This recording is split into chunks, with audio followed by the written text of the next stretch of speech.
আসসালামু আলাইকুম।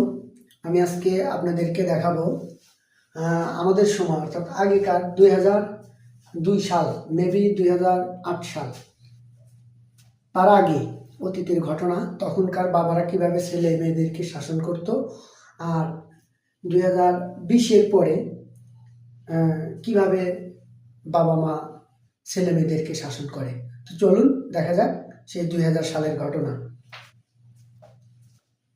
হ্যাঁ রুহুল, এই তুই স্কুলে যাস নাই কেন? হ্যাঁ, পড়াশোনা না করে কি চোর হবি? পড়াশোনা বাদ দিয়ে ধাপধুপ ধাপধুপ করে পাশায় চারটা দিছে। আচ্ছা, কোনো কাজ কাম নাই, এই স্কুলে না গেলে আমার সাথে আয়, কাজ করে খা। চোর হব, বাটপার, সব সিটার বাটপারগারের সাথে মিশে চোর হয়ে যাব। আচ্ছা, খুব গালাগালি করতেছে। গেল। এইবার আসেন 2020-এর পরের বাবা মা। ছেলে পড়াশোনা করে না, মোবাইল টিপে ফ্রি ফায়ার খেলে, পাবজি খেলে। তারপরেও বাবা চলো তোমাকে আমি স্কুলে নিয়ে যাই, বাবা তোমাকে পড়ালেখা করে অনেক বড় হতে হবে। ছেলে কোনো মতেই নারাজ, স্কুলে যাবে না। বাবা তোমার কি লাগবে? তোমার আইফোন লাগবে? তোমার বাইক লাগবে? চলো বাবা আমি তোমাকে দেব। তাহলে কি বুঝলেন? এখন ওই যুগের বাবা মার শাসন আর এই যুগের বাবা মার শাসন কিন্তু অনেক তফাৎ।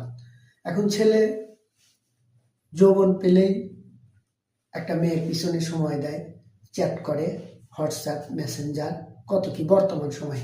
আর তখনকার ছেলেরা পড়াশোনা যতটুকু করছে, আমি মনে করি, আমার বিশ্বাস যে বাবা মায়ের চাপেই করছে। বাবা মায়ের যে একটা শাসন ছিল, তখন কেউ উল্টা উল্টা কথা বললে বাবা মা কিন্তু সেই রকম একটা ঝাড়ি দিছে, ইভেন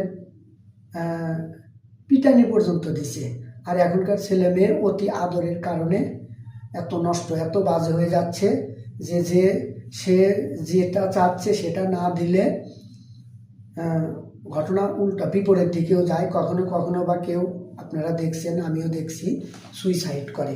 তো আসলে সময়ের পরিবর্তনে সব কিছু চেঞ্জ হয়ে যায়। কিন্তু বাবা মা যদি ছেলে মেয়েদেরকে শাসনে রাখে, তাহলে ছেলেমেয়েরাও সেই বাবা মার মতোই হয়।